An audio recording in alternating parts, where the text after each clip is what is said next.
We are here for Tech Hub at the Russian Tea Room, the world-famous restaurant slightly to the left of Carnegie Hall.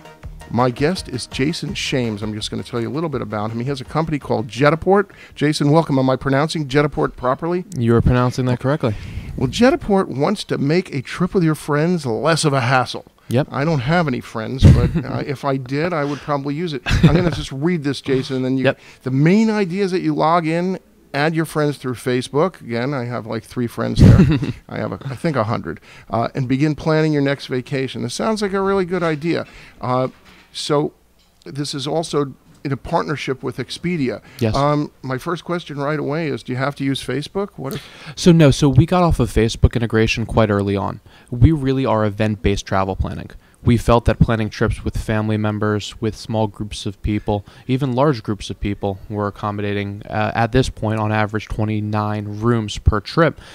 We felt that the planning experience through the conventional methods of online travel agencies, specifically the OTAs like Expedia and Priceline, was inherently inefficient as a result of having to use multiple user interfaces in order to actually do it. That's why we ended up building Jetaport. It's a consolidation of the things that you would need to do to plan travel over that generally 3-week period. It says each user has their own itinerary. Does Yes, everybody pay with their own separate credit card too, so one guy doesn't get stuck with the bill? That would always happen to me. Yep, I know, and it's never a fun thing to do. And taking enough trips with groups of friends, that's always a hassle, and it's always a problem.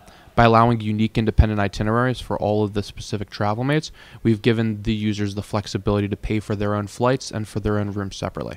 So is there a way then to go after that one slacking person who isn't up with the rest of the group? Like, did they get a warning like you're about to be jettisoned from the trip? We're not taking you? So when we started building this application out and when we started dreaming up this idea, we realized that there were 2 very specific types of travelers. There were the followers, and then there were the proposers. And I was always that type A personality and the proposer. Me too. I sent out that initial email with the deep links to my friends. How does this hotel look? How does this flight look?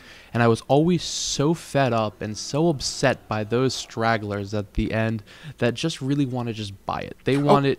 I don't want to interrupt you, no, but I have this actually, I'm trying to usually attempt to relate how I can use a product when I'm interviewing somebody, and so far I've failed miserably, but I go on, I'm a big whitewater rafter, and I'd been trying to plan a river trip for many years with a group of friends, and finally, my most recent trip, I went all alone to the Rogue River, but I want to go again this summer. So can I plan like a river trip? Absolutely. So let me tell you how you would do it with Jetaport. Yes. Right now, you would just create a very simple account, name and email address, and password. Once you get into Jetaport, you can start by inviting friends, searching for flights, and searching for hotels. By starting to do the searching functionality, you have the ability to then share those elements with whoever your travel mates are. Save a few flights that work, allow individuals to actually come in, save flights as well, upvote, comment, select hotels. And what you're finding out through this whole collaboration process is some things that we're actually telling you, pricing and inventory changes over that average 3-week period that you're booking, but we're allowing you to build out itineraries prior to the travel booking decision. Okay, so my itinerary, let's say I want to use a particular river company on a particular date. Can I include the website then for said company in there so that they can all then check it out? Like, this is the date I have, this is the river I want to go on, blah, blah, blah. So in the near future, we're giving the users the ability to manually add activities, but at this point, we're focusing on flight and hotel accommodations. And once we can do a good job of being able to allow collaboration to occur there, we're going to look at other avenues, especially activities, to build out the feature sets on site. Okay, but you're handling the most complex problem. This is where we felt our pain point was. And from a small company like ours, we wanted to be able to solve what we believe to be a good frustration or a big frustration for us. And then from there, we can continue to scale this into any number of different places. Do you get any better deals if you're bringing a group on a plane? That's a great question. So on the plane size, it's generally over 10 seats on a plane. You can get a bit of a discount by going to the airline directly, and we're able to do that. But where we really specialize is on the hotel side. For 5 or more rooms, we're generally able to save up to 50% off the advertised price by going direct to the properties. And we've been doing that with a bunch of different groups, largely MBA trips at this point. We've had groups ranging from 30 people to 100 people going everywhere from Stockholm to Omaha, Nebraska. Well, this is interesting for me because, okay, I haven't done an NBA trip, but I've done a Sweet 16 last year. We took a big group, and actually we got no discount from our hotel, which was unfortunate. I think we had 7 or 8 rooms, so you would have gotten us a better deal at the Taj Hotel in Boston. Do you hear this, Taj Hotel? Who didn't even give me an extra cookie at night or a mint on my bed. So I was disappointed with that. Yeah, we've been actually, there's a group of Stanford students right now that are in Stockholm that we were able to save 30% off the advertised online price by going direct to the hotel. And we also were able to make money off of the transaction. Yeah, so how do you guys make your money? Where's your action? Are so you functioning like a travel agent? So there's 2 things at play. One being the direct to hotel. We're receiving 10% of gross booking value, similar to that of a travel agency. And hotels are actually quite happy to give us that, because if you're looking at most online travel agency purchases, there's up to 25% of gross booking value going to the Pricelines of the world. That is inherently inefficient from the hotel's perspective to have 25% of the total revenue that they're receiving going right out the door to whoever actually facilitated the e-commerce transaction. So they're happy to work within the 10% of gross booking value.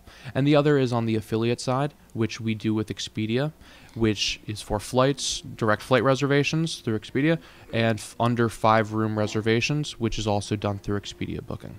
So you're going to function in conjunction with Expedia, yes. So it's going to do all the things that Expedia can do, plus get some better rates. Yes, for the larger 5+ rooms, but where we really complement Expedia's offering is allowing for collaboration and coordination prior to the actual booking decision.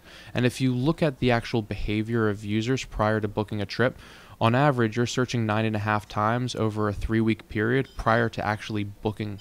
You don't know what's happening with pricing and inventory, the status of that one friend that never books until the last minute.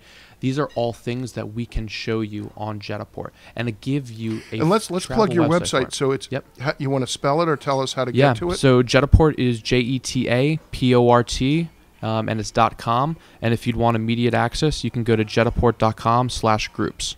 If I was on Expedia, would there be a little blurb saying go to Jetaport or not yet? Like that? But in the future, we're looking to speak to them about their 19 million unique visitors having a enhanced travel experience. With How the help new of is your Jetaport. company? When did you start? Yeah, Tell me a little bit about that. How did you launch? A great question. So my co-founder and I met actually right out of college. Both started with JP Morgan. He was running mobile applications for asset management, and I was working in the private bank. And July of 2011.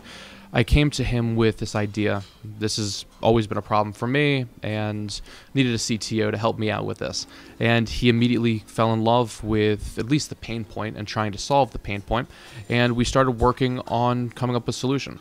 9 months later of cold calling and prospecting Expedia, we were able to get a relationship with them, making us one of very few partners and the only startup to really have a relationship with them in this capacity. And we started building June of 2012. We got a small bit of seed funding from Entrepreneurs Roundtable in New York City, started hacking this product through the summer, and ended up getting an investment after our demo day from the 3rd largest hotel owner in the world.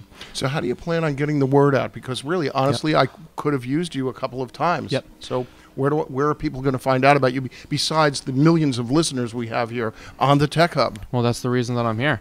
So the way that we're actually doing it right now, and as you'd see, Jetaport.com is a closed site, and we are fully in closed beta right now. What we have been doing to attract users is all paid search at this point. We need to determine what our cost of acquisition is without any type of exterior or outside factors like press. And we're doing that right now, and very fortunately for us, we have found that our cost of acquisition is drastically lower than what you find in the general travel industry, because we're looking at long tail terms and events that they're not, like Lollapalooza. Great term for us, which their lineups were just released. Yeah, I mean, what does somebody do when they want to put a bachelor party together? Not that I haven't been to one in about 30 years, but I hear about these things now. You know, we're all going to Vegas. So is one poor soul stuck with the problem of doing that? And they that poor soul, if they didn't know about Jetaport, we're sending those emails back and forth. So for instance, my bachelor party that happened middle of last summer, and unfortunately Jetaport wasn't really built up enough for us to use it, but it was 55 emails back and forth before we How many guys went? 8 guys.